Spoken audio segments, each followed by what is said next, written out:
Hello there, it's Haley with the Armageddon Report. Wow, is it getting to be crunch time or what? Let's talk about the Northwest Pacific first, though. So we've got still the two storms out there. We've got, what is Tembin at, right? Tembin is back up to typhoon strength, was severe tropical storm yesterday. Tembin is this one, and then Bolaven going to head off towards South Korea. And then Tembin, who had been on like a track like this, is swinging around and going to impact everybody once more. Let's turn on the satellite real quick so you can see this. Yes, and of course it's not going to work. It never worked. There we go. They're probably getting slammed from all the people trying to load satellite images. So that would be Tembin. That is Bolaven. So let us toggle that and let's talk about tropical storm / future Hurricane Isaac.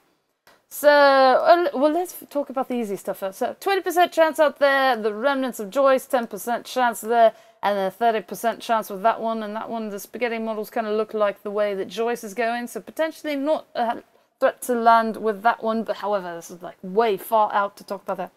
So, Isaac is almost certainly, I shouldn't say that, it's the weather, it could always change.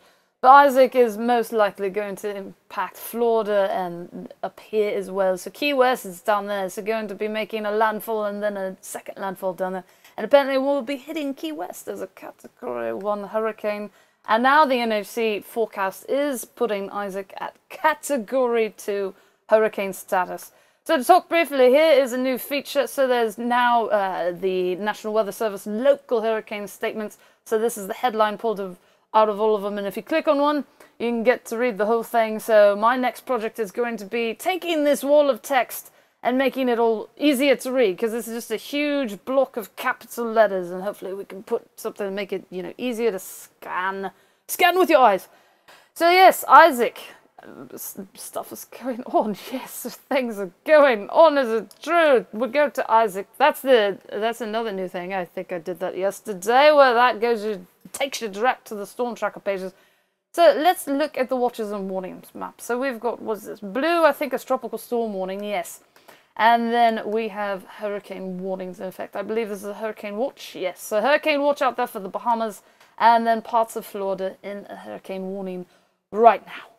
So yes, let's go back to the map. So the first landfall, or whatnot, would be, what is that? That would be the midnight minus 4. Midnight minus 4. I always have to do this off the cuff. 8 p.m. 8 p.m. of the 27th would be about when it would be on top of Key West.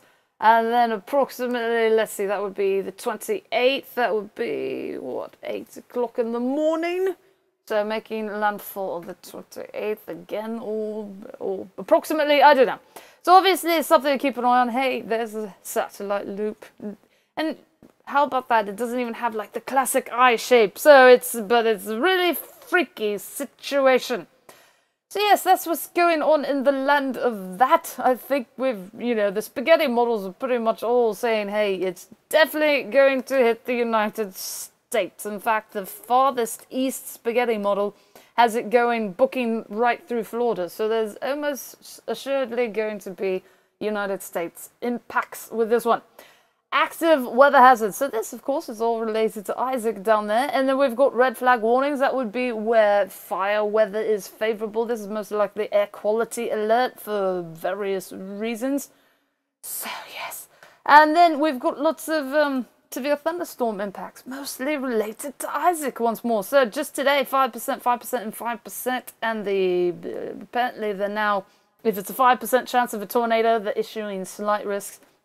Normally with a Storm Prediction Center, it would need to be 15% or I believe 10% of the tornado chance. So maybe they've changed that. I have no idea. Anyway, so here's the wind map. So 5% chance of 58 mile per hour greater winds in these 3 areas. Hail that is 1 inch or larger possible in that area. And then a tornado, 5% chance up there in Virginia area. And then 2% chance on the Florida, and that would almost certainly be due to future Hurricane Isaac. Tomorrow, slight risk again. And, again, with only the 5%, where the 5% is almost certainly for probably a 5% chance of a tornado for Florida tomorrow. And then a 5% area there, 5% area there. day after tomorrow, again, we've got the 5% chance down in Florida. So again, I'll say, you know, since they've got the yellow on it, it's probably 5% chance of a tornado. But basically, almost all of Florida. And the day 4 through 8, they've actually put, and this is about where it would be making landfall, a 30% chance. So that would be August 28th. We've got a 30% chance of severe weather, at least as of now. So yes, Isaac, big news, big scary thing, right? But also don't panic, that's what you're supposed to say. Just keep a cool, level head or something. And yes, severeweathertv.com is the official homepage of the screencast where you can watch the old ones there and, I don't know, click on random things up there. And WikiWix is wickedwx.com and Cyclocane is cyclocane.com. And yeah, so everybody stay safe out there, hopefully. And, you know, the hopeful thing, of course, is that everything turns around and it just dissipates into nothing and it's just a light breeze, but it's surely not looking like that at the moment. So, yes, enjoy your weekend if you can, or get everything you need to get done right now. Starting right now. You go out there and you go do it now, man. Yes.